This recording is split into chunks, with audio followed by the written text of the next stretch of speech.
Good evening. I'm Lori Salganikoff with the Chestnut Hill Conservancy, an educational center and advocate for the architecture, open space, and history of Chestnut Hill and surrounding communities in the Wissahickon watershed. The Ask the Experts series is a free virtual program organized by the Chestnut Hill Conservancy and co-sponsored by our friends at the Chestnut Hill Community Association, addressing a featured topic by an expert on prevalent issues relating to historic home and landscape care. Thank you all for sharing your evening with us, and thanks to all of you who are members of the Conservancy or plan to be soon. We can offer free programs like tonight's and the recent Night of Lights exhibition because of you. Before we continue, I invite you to mark your calendars for another exciting virtual program on December 8th, when we will hear from Paul Farber, a founder of Monument Lab.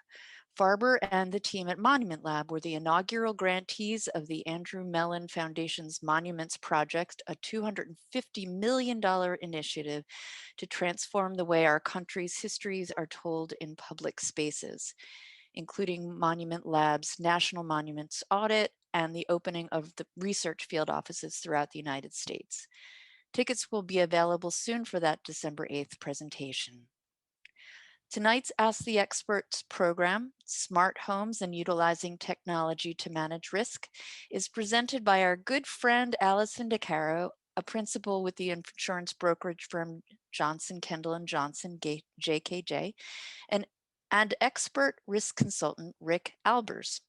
They will be presenting the latest advances in automated home protections, including fire and security systems, water mitigation, personal cybersecurity, and best practices when renovating or building a home. Please make sure that you've muted yourself. We invite you to add any questions you have during the program in the chat for a moderated Q&A that will follow the lecture. Tonight's lecture and much of our work this year is made possible by our generous members and supporters, the Conservancy's lead sponsor for 2021, Bryn Mawr Trust, and the lead sponsor for this lecture series, JKJ Personal Insurance Advisors. We are very glad to have CHCA as a co-sponsor on this series. I will now turn the unmute button over to Ann McNiff for a brief welcome from CHCA, and then the Conservancy Program's co-chair, Jean McCoubry, will introduce tonight's program and our wonderful speakers. Anne? Thank you, Lori, and hello, everybody. We once again are very happy to be co-sponsoring and Ask the Expert events with our good friends, the Conservancy. Most of you know that the Chestnut Hill Community Association is a membership organization, and we serve as the public forum for residents and stakeholders of Chestnut Hill. This is the association which guides community policy, is the voice of the community to the city of Philadelphia regarding development, land use, zoning issues, and we also hold many social and cultural events throughout the year that bring residents together. Our mission is dedicated to improving the quality of life and encouraging a sense of community in Chestnut Hill. That is greatly, an example of that is coming up actually in November and in December, some of our busiest times of the year. In November, on the 20th, in partnership with the Business Association and Woodmere Art Museum, we will be hosting the, it's November 20th, the Circle of Trees holiday event. And this year, in order to remain and have everybody be as safe as possible, a virtual drive-by, well, actually a drive-by by Santa Claus, and everything else will be virtual. But coming in December, we have several things, including the holiday parade, which will be, unless something changes with the city, which will be December 18th, and also our holiday event for the community, which will be December 11th, and that's going to take place at the Norwood Fontbonne site. And we are very grateful for them for hosting our event. So that's what we've got going on with the Community Association. If you're not already a member, I encourage you to become one. Membership includes a subscription to the Chestnut Hill Local, where you can learn all about the activities of not only the Community Association, but the Conservancy and other civic organizations here in Chestnut Hill. So without any further ado, I'd like to introduce Jean McCoubre, who will take it from here. Thank you. We go. So Susan Peck and I are the co-chairs of the Chestnut Hill Conservancy's program committee. So we've been trying to organize about 4 of these Ask the Experts presentations for each year, in addition to some other programming, including talks and tours about Chestnut Hill's rich architectural and landscape history. Allison DeCaro, as she mentioned, is a Chestnut Hill resident and an enthusiastic supporter of our organization. She's, forgive me if I'm overlapping with some of what's already been stated, but she's a vice president at Johnson Kendall Johnson of the Private Client Group, and that is an insurance brokerage firm based in Newtown. Allison graduated from Boston College and also earned an MBA at St. Joe's University. And Rick Albers is a senior premier risk consultant and tech specialist for the Chubb group. And he's been doing this for several decades and has special expertise in managing risk for historic homes and private art collections.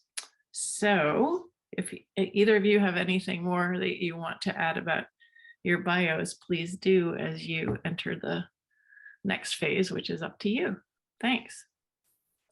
All right, thank you, Jean. I have nothing more to add, just that I'm thrilled to be here this evening. I think the Ask the Experts concept is just such a cool idea and certainly a great service that the Conservancy and the Chestnut Hill Community Association, offer to the neighborhood. So thank you all for joining us this evening. I am driving the PowerPoint and also trying to speak at the same time, and I've got 2 different screens going. So apologies if I'm not looking directly at the audience at times.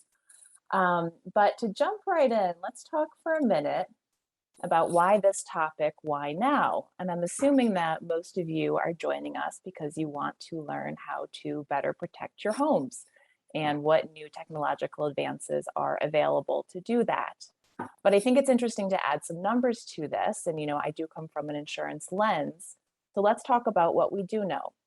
So we know that about 1 out of 20 insured homes will have some sort of claim in any given calendar year.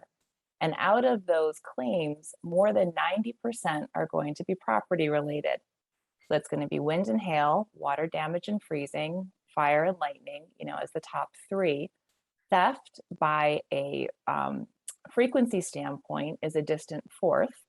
But when you start talking about a severity standpoint, that catches up to the other 3.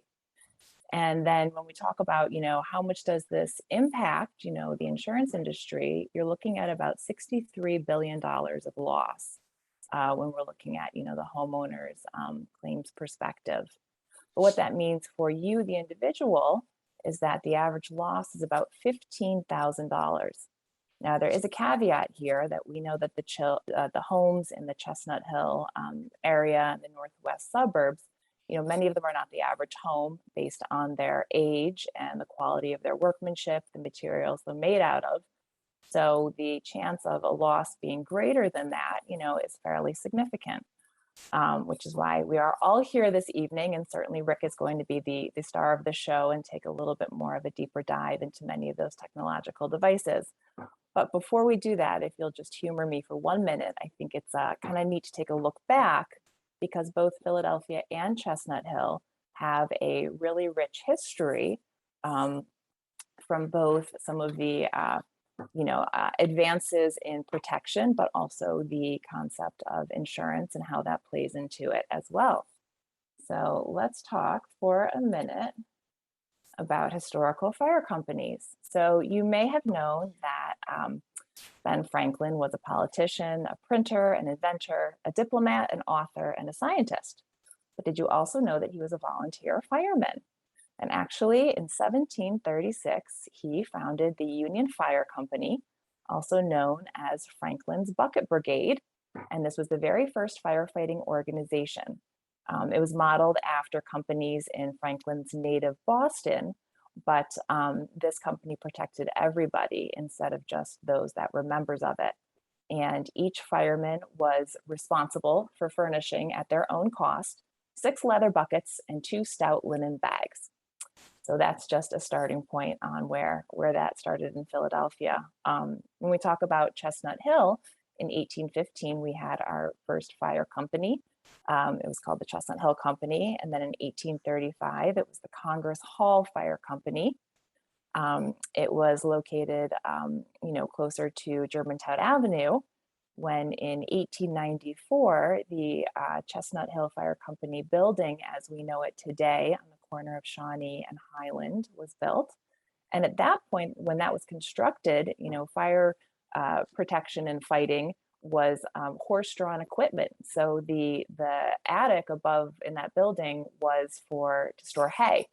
And as we know, in 2019, a wonderful renovation and expansion was underway, partly to make it so they could fit, 21st century fire trucks through those doors. So to move on for just a moment, let's talk about the history of insurance companies briefly. And just to say, the concept of insurance has been around, for centuries in some way or another. But really, it was the Great Fire of London in 1776 that brought property insurance, as we start to know it today, into effect. And the way it worked was that many insurance companies employed their own fire departments to prevent damage to the property that they insured. But that was flawed because rival brigades would not bother to attend to a fire if they didn't have any, insurable interest in it. So eventually insurance companies started to contribute to a mutual fire brigade that would respond to everybody. When you come and look at sort of the history in the United States, the first insurance company was in 1732 in Charleston, South Carolina, but it folded, shortly after inception. And then our wonderful friend and inventor, Benjamin Franklin, actually started the Philadelphia Contribution Ship in 1752. And I know, that company is still with us today and actually insures, probably many of your homes. One of the things that was unique about the Philadelphia Contribution Ship way back when is that it already was putting into place concepts of risk management and warning against fire hazards. It wouldn't insure wooden homes because they knew it was very likely that they were going to burn quicker than homes of other materials. And then finally, in 1792, the Insurance Company of North America was created, and that's the oldest stock insurance company. There's a little bit of fun history here. That merged with Cigna, and then Ace Insurance actually purchased Cigna, and then Ace Insurance Company also purchased Chubb, but retained the Chubb name. So I was teasing Rick earlier that he directly works for the oldest stock insurance company in the United States now. So when we come to the very next screen, just to pause here for a moment, many of you are familiar with what these are. These are fire markers. They're much more prevalent downtown, but you can see some in our local area. And basically, this was how insurance companies sort of marked the homes that they were insuring. So, companies would know where to go and when to put out the fire. So that is what was hopefully a very brief look to the past, because I think it sets the nice stage for how far we've come in our advances in terms of both preventing losses from occurring, but also if something does start to occur, how we can mitigate the extent of the damage. And I'm going to turn it over to Rick and just hope you enjoy his presentation. Thanks, Allison. You can go to the next screen. So, yes, as Allison said, I've been with Chubb for 36 years and have dealt with a lot of the new technology on how to protect a home and how to look at homes to reduce the potential for loss. one of our topics is home automation, which can lead to helping with loss control in a home, but it also can help the ability to automate your home.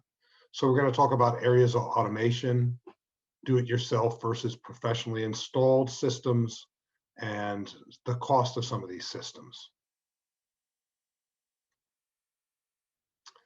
So areas of automation, things that can be automated and are automated the most: lighting controls in the home, heating, ventilation, and air conditioning controls, audio video components and systems, changing radio TV stations now with voice activation on your clicker, alarm systems, shades, electronic shades and window treatments, and anything that's Bluetooth can be controlled pretty much through your phone or activate other types of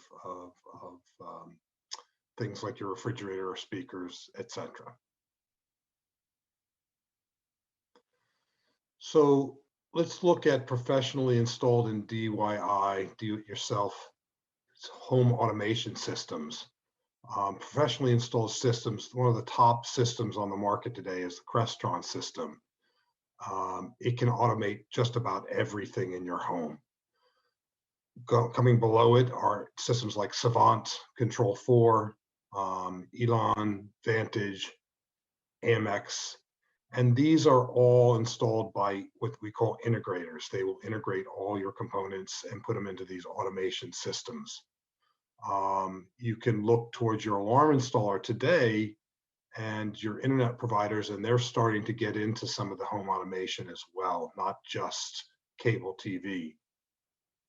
DIY systems, a lot of to get into DIY to try to automate your home, it gets very complicated. It's not generally for the DIYers, but there are individual components that are out there, and many of you may even have. Nest has a thermostat that can be installed, and you can control that. You leave the house, you forgot to turn down the heat, or you forgot to turn on the heat in the cold. That can be done through your phone system. The Ring doorbell cameras, which are really popular right now, they can control and send you a signal if somebody comes to your door. Alexa is one of the most, I think, known names out there now, and they don't just do your music now, but they do lighting. They can contact other people and a lot more today. Sonos is one of the most popular from sound system out there. It's a portable system. It can be installed by the homeowner, but the integrators are also using that because it's a less expensive way of integrating some of the items in your home. And there are so many Bluetooth products that you can tie into your phone today that anything that's electronic pretty much can go Bluetooth. You just have to find what you like. So talking about costs, Crestron being the top of the market right now can run as much as 10% the cost of a home. So if you have a $500,000 home, it may cost $50,000 to have that type, and so on and so on. The others, again, are thousands of dollars because there's a lot of time and electronics involved. But they can definitely help you control your house and look at ways to do your lighting, your alarm system, your window controls, your heating controls, etc. The pros of having a professional install it is it gets installed correctly with service people prepared to consult with, and they can pretty much integrate most systems in your home through one of these home automation systems. With DIY, like I said before, start with an easier project, a small project. The doorbell cameras, the cost of those, the cameras are about $99 to $199.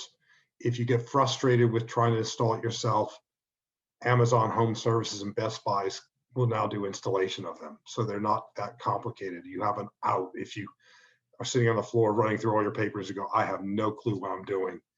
There's help out there. Same with the Nest doorbell camera. the cost of the cameras are generally about $200. You can spend some up to $350 on some of the high ones and get them installed as well. They can tie in through your Alexa as well. Amazon Alexa now is also putting out compatible lighting systems.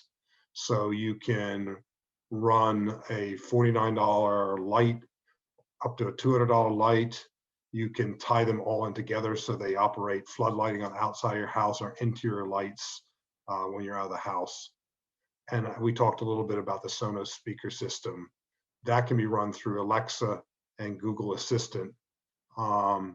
Pricey, more pricey than the other ones. It's somewhere between $190 and $699 per speaker, depending on what kind of quality, what kind of size, what kind of boom you want in the house. The pros about. Can I ask a question? Sure, sure. Hi. All I have to say is all these sort of wireless systems are just a godsend to older homes which had old wiring. My husband and I did put in a very expensive non-Verizon, like a specialty company come in to do the Wi-Fi and stuff, but sometimes the units that you put in, even the doorbells, they'll say we don't do 5G.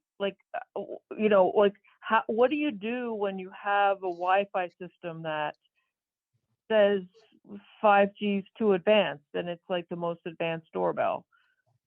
There's other products out in the market, and that's you're getting to the some of the problems with some of these is that not every system works with every type of modem 5G system. They're still catching up. The capacity of the internet is going up so fast. Trying to get caught up is part of the problem. So I don't have a perfect answer for you. I mean, a lot of the Chestnut Hill homes are solid masonry too, and some of these smaller wireless Bluetooth type equipment can't send a signal to the house, so you have to start getting into repeaters and a few other things. And it's always, you can go talk to somebody at Best Buy too, and see if they have another option for you. There's local ways to get into the DIY with a local vendor. So I don't know who's online, but all I have to say is it's 100% worth whatever investment to get somebody in and do these repeaters for the big old houses, because now we have it and it's just so nice to have it. And, I guess the supporting apps and the doorbells and things will follow, but to just be able to walk around a big old Chestnut Hill house and get service without wires being run is a really amazing thing. Yes, I agree. So from the pros of this, it's mostly cost, but it is ease of use too. What these newer products are doing they're staying ahead of the some of your more professionally installed systems that are a little bit more dinosaur in the way they're moving towards the future, where you are getting every day you're finding another device out there in the market that's newer, better, has more capabilities, and a lot of them are all app based, so you can run them all through your phone. So it's like you said, it's nice to have these older homes that you have plaster walls, that running hardwire through plaster walls and masonry floors and all this thing is very difficult. It's the only thing is you then have to look at batteries versus non-batteries, but it's you pick your poison. All right. So talking about some of the local professionals in the Philadelphia area, if you're talking about fire and security systems, there are some very good ones out there that do know how to handle older homes, Vector, Advent, integrations. They've been doing it a long time. The tough part is when we do get some of the cable companies coming in, it's newer to them. So they're having a tougher time breaking into the market and putting in a better system than what some of your carriers like Vector and Advent and integrations. There are a lot of the DIY systems out there, though, like Simply Safe, Vivint, Front Point, and Brinks, that started out with completely DIY, but they are also starting to provide services to help install as well. But you can, if you are really good with electronics, you can install your own alarm system using their Velcro and everything else. Um, and we'll talk about some of the costs and some of the pros and cons in the next screen. So with the pros with the DIY, it's something you can purchase at a box store or via the Internet of Things. Its costs are very affordable. They're installed by this as a consumer. They're easy to install. You can get chat support through the internet. You can take it with you when you move. So if you have a significant investment in the system, it's not a hardwired system that you can't rip out of your house either. And again, my suggestion is always start with a single camera if you want to put a camera system in, but you can expand that to multiple cameras. Same with security, fire, lighting, and thermostat components. Start with one, get used to it, play with it, then go to another. Don't try to put in everything at the same time. You will throw it all out. The cons, sometimes some of the products need a little bit more savvy tech consumer. They're not just really easy to put in, but if you're used to it, they're fine. Generally, and we just kind of talked about it, they're not appropriate for larger homes. You have to figure out how to put in repeaters. From alarm systems, they are not necessarily designed to handle the bigger homes because there's some issues with them. They don't put heat detectors. They don't have some of the components that your professional alarm installer can put in your home. They're just not on the market, and it's because the demand's not there. They were meant to be for the average home.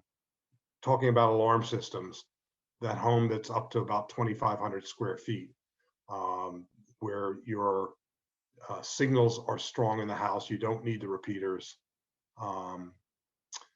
They're also consumer design, so they may not always protect everything that you want to protect. You may miss some of the gaps in the system by doing it from the consumer side.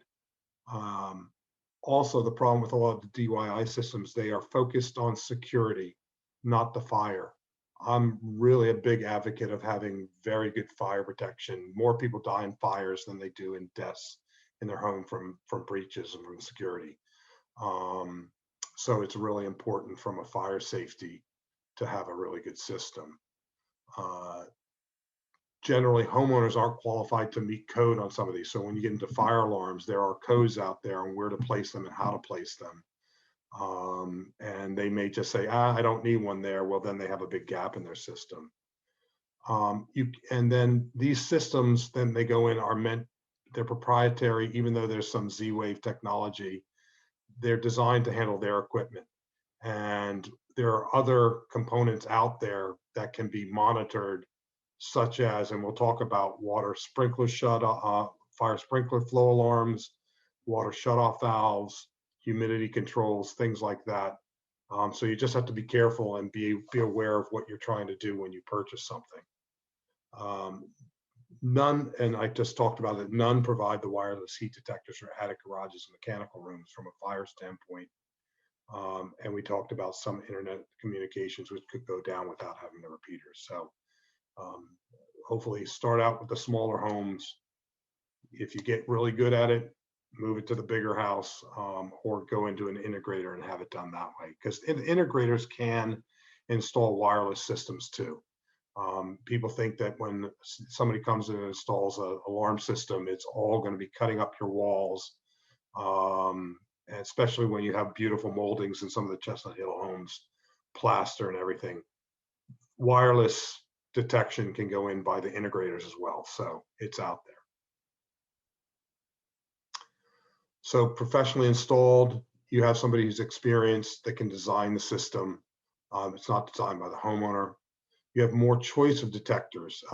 If you buy one type of off the shelf system. It may not have all the components that you want or want to expand to. You have a real person to show you how to install it or install it themselves, and they are knowledgeable in local fire codes. They do have time-tested equipment. Part of the problem with a lot of the stuff coming out on the internet is it isn't tested. It's slammed on there. You need to make sure you're looking at UL listed products that are been tested. If you can't find that, it's probably something you should stay away from. Just because it meets UL guidelines versus it has the UL seal of approval on it, they're two different things. They can design, an integrator can design a house for any, design a system for any size house.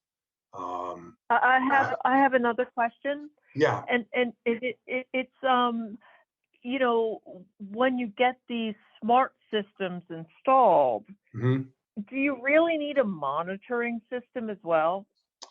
I It, mean, it it's like depends. installed, right? I mean, do you really need to like It pay? depends. It depends. So I'll explain that too. So a monitoring system. So let's just say you have a fire in your house. If it's not monitored, it will go off in your home. So if you're home, that's great. You're out of your house. You call the fire department.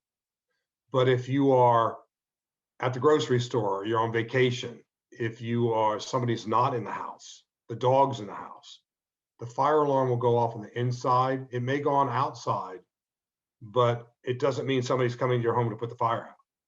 So the monitoring systems will send somebody to your house. If they call you and they cannot get you, the fire department comes to your house. And it's the same with the burglary and intrusion. So, and then getting into, and we'll talk about some of the other things that get monitored, from leak detection, water leak detection, and things like that. If it's not being monitored, everybody relies on their phones today, but how many people put their phone in a drawer? How many people Yeah, have the yeah, battery run out? yeah, Um, yeah. You know, the thing I have an issue with is like somebody monitoring, video monitoring. Like, what exactly are they doing? Like, no, I'm paying for this video monitoring, but like, what are they doing exactly? Just making sure the video is working? I mean, they're not actually looking at what's happening on my video. yeah, monitoring the video is a different. We can that I could talk to you all day long about that, because Sonos Sonatrol used to put speakers and microphones in your home, and that's the way they would monitor the house. And I'm like, oh, I don't want a microphone in my house, because they can listen anytime they wanted to. And it was their idea of saying I could hear somebody in your home and respond accordingly. Monitored cameras, though, right now with even the Ring, it's not really monitored. It's going into a cloud and it comes to you. Could somebody go in there and do it? That gets into the cybersecurity issue and some of the proprietary issues with the camera system. So, but monitoring of your camera, very few people have monitored cameras until you get into very large homes and commercial buildings where they have a lot of product that can be stolen, and the code is starting to go to, if they don't have a verified alarm, they're not responding to a burglary in a commercial building. California does that right now. So there's some other issues with that. So let's get back to some of this. The choice between hardware and wireless, we talked a little bit about that. You have more options with an integrator versus just the wireless components out there. And a lot of the systems that are out there today from a fire and burglary, they aren't all supervised and enunciated. Supervised means that if the batteries or the signal is not being received by the tower, it is not sending somebody saying I'm not working or I'm not getting a signal. Enunciating means that the smoke detector in Anna's bedroom went off, not something went off in my house and they're coming. So smaller house, you really don't need that. They're coming, they can go through a house really quick. You take one of the Chestnut Hills mansions that is 10 and 20,000 square feet. That's when you start getting into, you need more than just a do-it-yourself system. So cons, they're higher cost.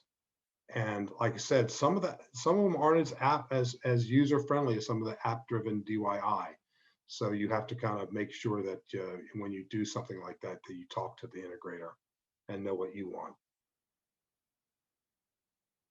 So DIY for an alarm system, which includes a base station, a motion, 2 contacts, and a keypad, are anywhere from $200 to $800. Professionally, you're generally in the $1,500 to $2,500 starting with that.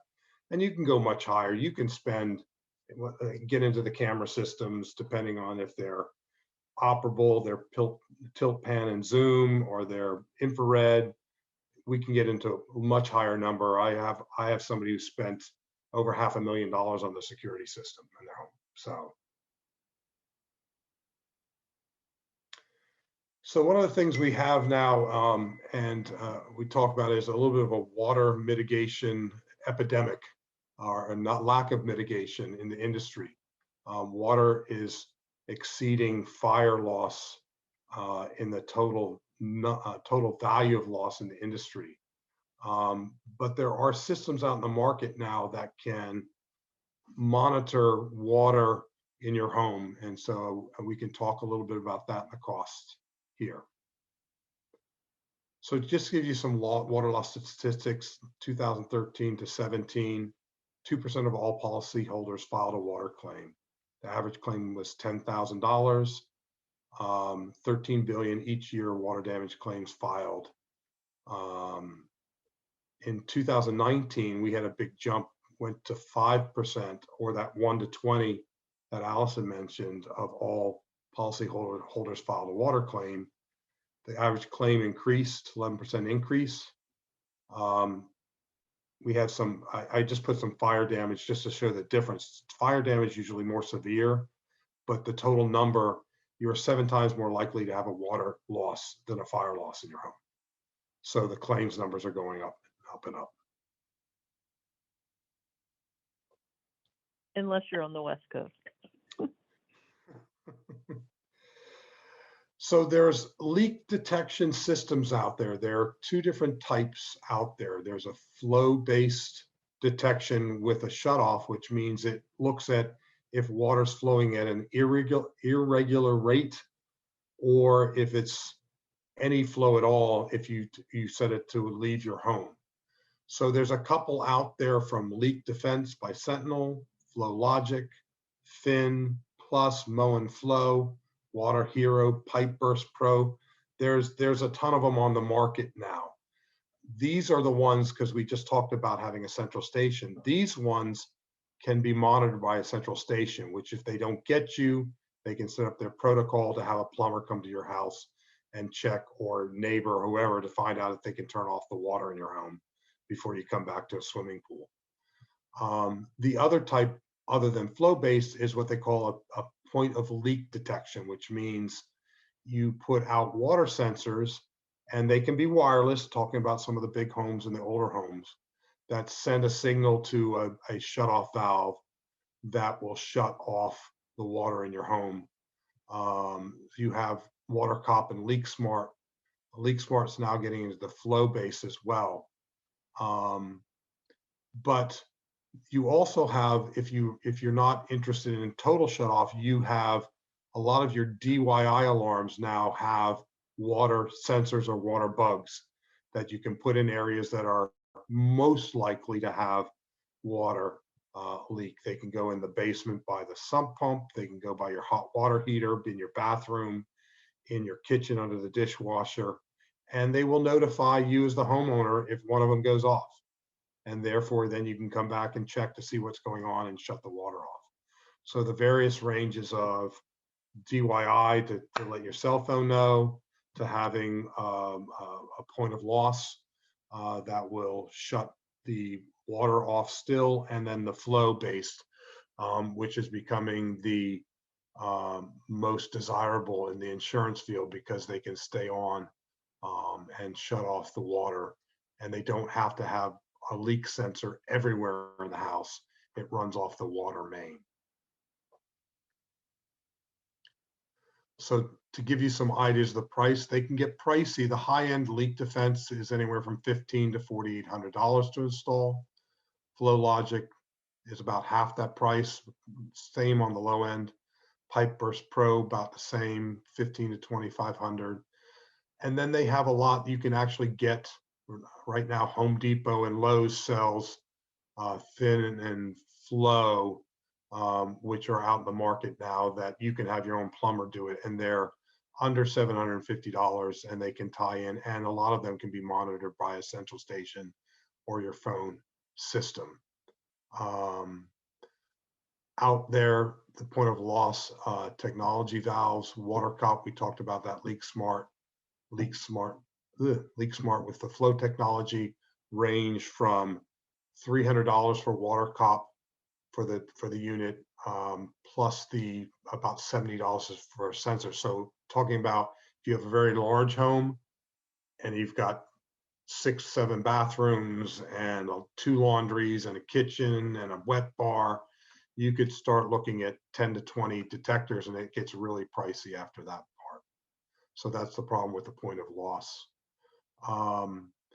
But the cool thing is that you can tie them into your alarm system to monitor it, or Simply Safe, you can purchase their tower. You can run up to, I think, 20 sensors, and it's fairly reasonable. And they will monitor it, and they will call you if one goes off. And it's very affordable. And I've actually seen it in some condo buildings that they've done it for the entire condo building, because water loss in condo, the top condo leaks, everybody gets rain down below them. So it's kind of a cool system. So other things, course of construction, loss control, everybody does some renovations at some point. Our statistics is about 1 out of every 7 people do a pretty good renovation in 5 to 7 years. So we would just want to talk some best practices that should be looked at while you're doing your renovations or building a new home. Always first, talk to your agent about coverages before you start a project, to make sure you have proper coverage on your insurance, and that you're doing the right thing. You're not adding value to your house and find yourself underinsured.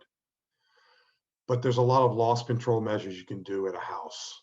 Make sure you have fire extinguishers at the home, minimally 1 per floor, recommended at 1 for every 2,000 square feet. Put up no smoking signs, even though most contractors today frown upon it. At least you're posting it to say, okay, we mean business. Perimeter fencing to keep intruders off the site. Motion sensing and lighting, which at least then recognizes if somebody comes onto your work site that they're going to be shined in light and somebody's going to see them. They do temporary monitored fire and security systems that are wireless that can be installed too, so that if something happens while everybody left home, left the site for the day, you can let yourself know if there's a fire or intrusion. Make sure you have proper storage for flammable rags and liquids. Always keep the site clean. Follow the hot work safety program, which is for using welding equipment in the house. Use proper extension cords. They have them now that have the light, so you know if they're on or off. Don't sign any documents alleviating the contractor for loss of liability. That's becoming a big thing right now, which means your insurance company then is going to be on the hook. So that's the reason you talk to your agent before starting a project. And it's a great time to start looking at all the things we've been talking about if you're interested in putting in alarms, leak detection, backup generator, lightning protection, and other loss control measures for the final installation while walls are being worked on and they're easier to patch. So personal cybersecurity protection. So what is cybersecurity and what can you do to protect yourself? So a quote from Kaspersky: cybersecurity is the practice of defending computer, servers, mobile devices, electronic systems, networks, and data from malicious attacks. It's also known as information technology security or electronic information security. The term applies in a variety of contexts, from business to mobile computing, and can be divided into a few common security categories: networks, applications, information, operational, disaster recovery, and end-use education. So I love this quote. One of the guys from my home office gave it to me. He said, when protecting yourself from cybersecurity crimes, the biggest issue leading to cybersecurity breach is between the keyboard and the chair. That means the user. And it's however you handle yourself while you're on your computer. So simple things like updating your software and operating systems. So when your software, your operating system says, do you want to update your system now? Do it, because it usually has the latest in malware and antivirus protection. Use antivirus software, security system solutions like McAfee, Norton, PCCillin, to detect and remove threats. Keep your software updated as well, because everything gets upgraded every year and they add more security. One of the things that somebody was talking about is most people think that you have an Apple, you don't need it. That's not true. It's just because 90% of the PC users are PC, 10% are Mac. So more people get attacks on their PC than they do on Mac. And even though they do have some type of security, you still should have security, antivirus security on your Mac. Use strong passwords. Don't use 123 or password. God is a next one that's very used a lot, but use 8 to 10 characters, using alphanumeric, numeric, and special characters in your password. Don't open email attachments from unknown senders. These could be infected by malware. Do not click on links in emails from unknown senders or unfamiliar websites. It's a common way to get malware. Avoid using unsecured Wi-Fi networks in public spaces. Unsecured networks leave you vulnerable to man-in-the-middle attacks. I added some of these are good resources that and since this will be available, I'm not going to go over them, but it's good reading information. Things change so much today in technology. As my quote said before, it's you need to become more educated on how to protect your computer, your equipment. And so here's a couple websites to help you look at antivirus software, personal software protection, and protecting yourself from cybercrime.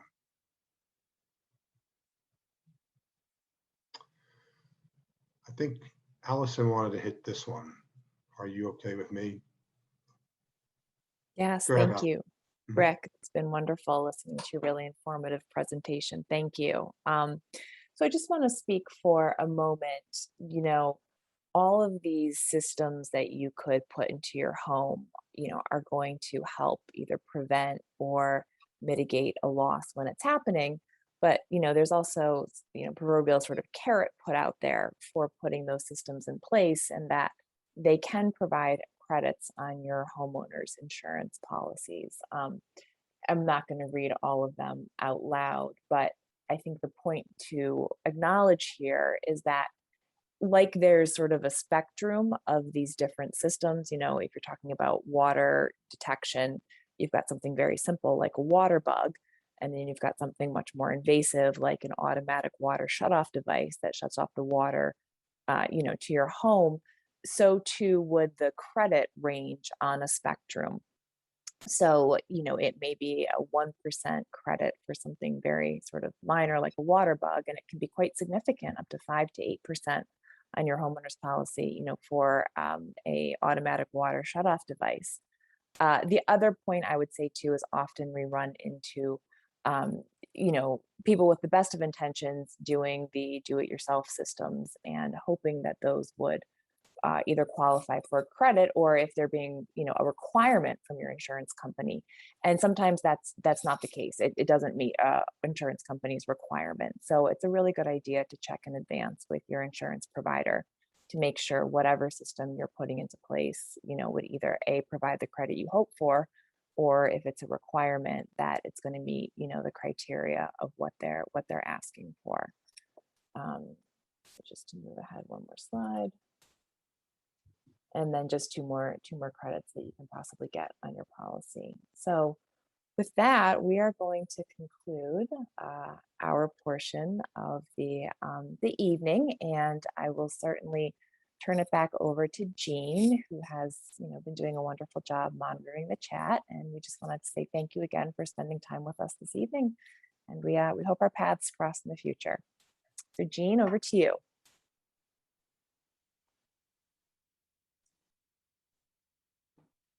So it looks like Jean actually just had connection problems and is trying to get back on. Oh, But if anybody has any questions, please add them to the chat. One thing that we did not talk about here, but I know you had mentioned it previously, Allison, that some people might be interested in is this the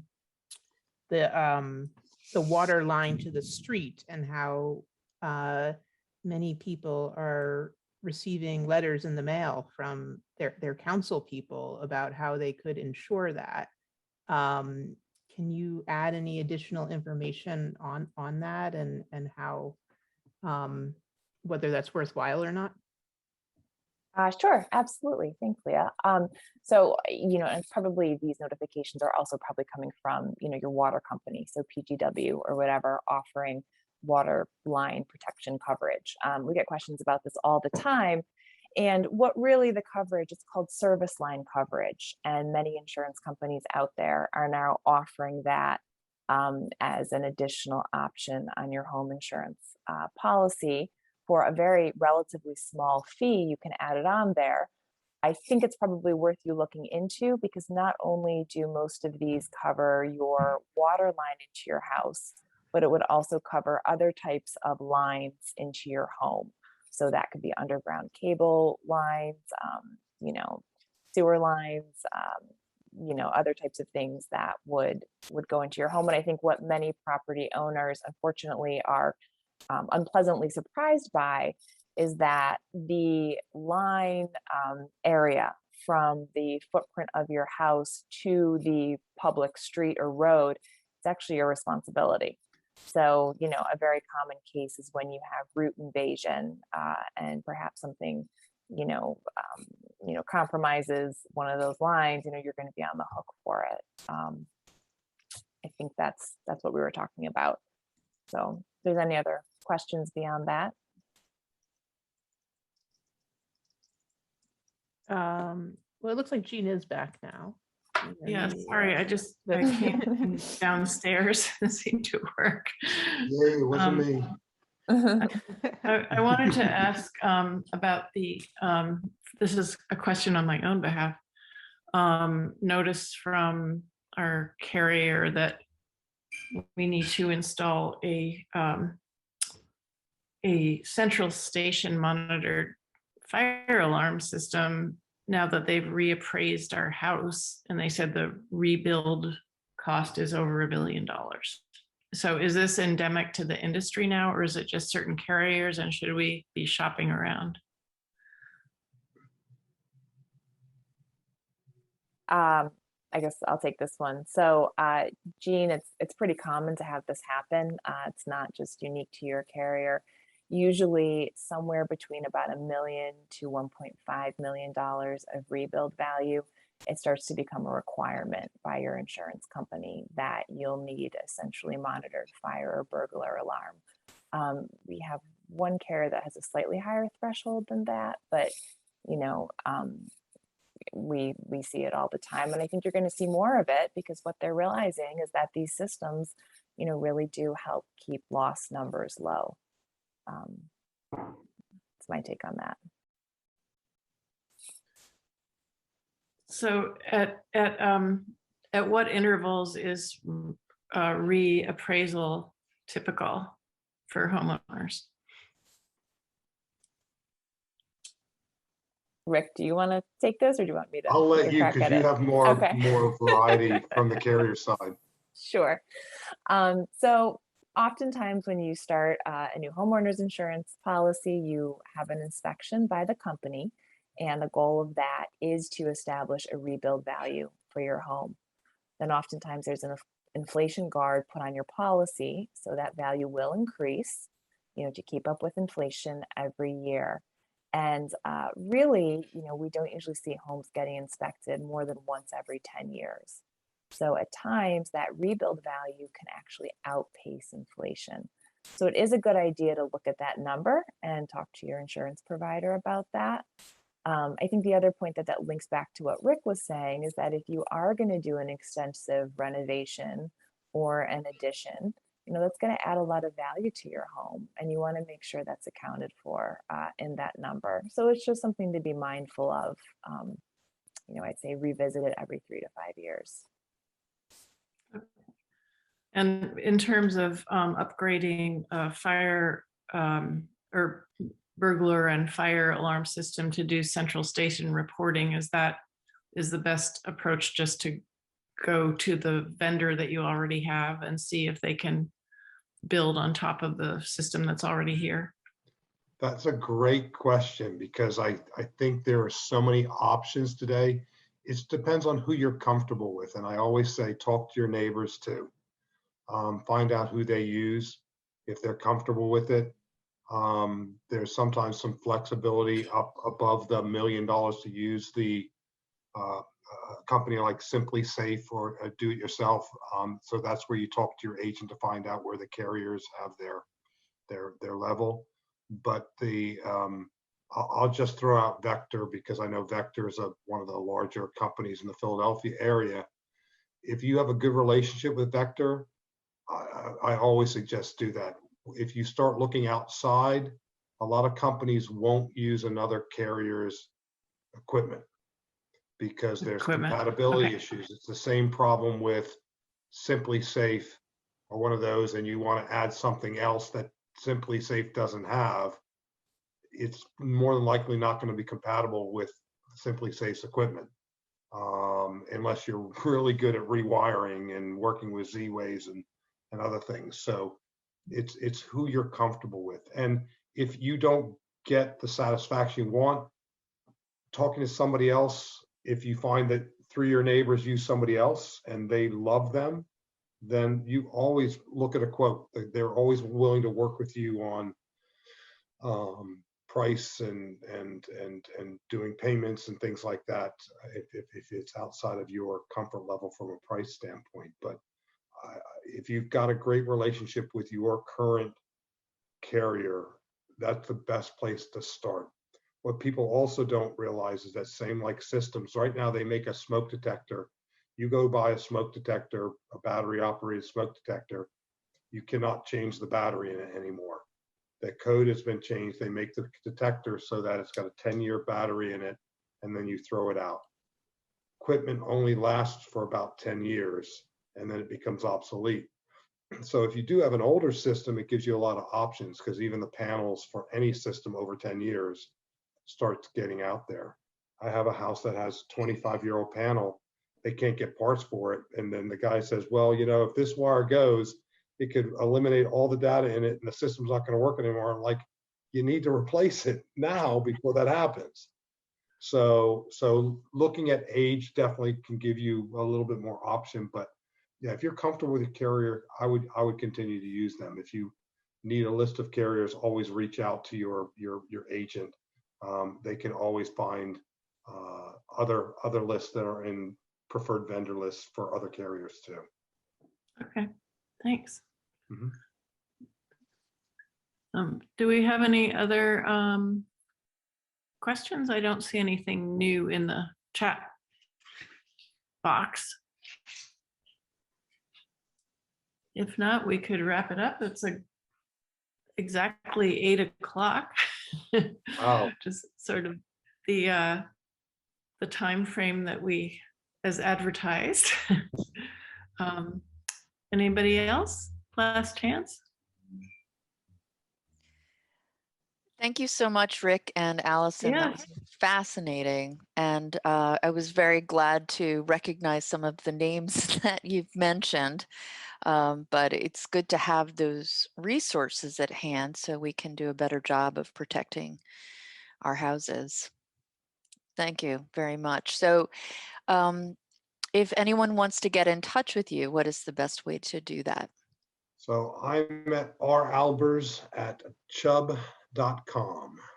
And if you want to send that out with yours, as long as I don't get 500 emails, it's all good. But if there's a complication or you want to vet it first, that's fine. I'm happy to try to find solutions. And I'm Okay, happy to have my email address shared as well. It's adcaro@jkj.com. And as we posted earlier in the chat box, if you would like a copy of the slideshow, just email info@chconservancy.org. Okay. Thank you. All right. Thanks, welcome. everybody. everyone. Everybody. Thanks for having us. Good night and a All good right, day. thank you. Good night, Have a everyone. good evening. Thank you. Good Bye. night.